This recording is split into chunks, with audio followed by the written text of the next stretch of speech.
The moment you decide to make a change is the moment everything around you starts to shift. I don't mean this wishy-washy, I'm not really sure if I want to do this or do that. I'm talking about when you make that decision, this is what I'm going for.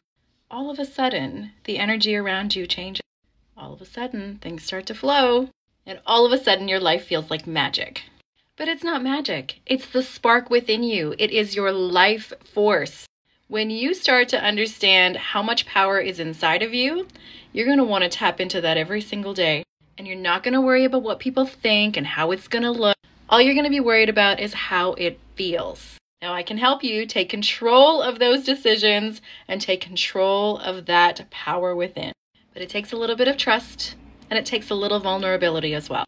But imagine by letting your guard down just a little bit, how many doors can open for you. I'm here to help. Are you ready for your session yet?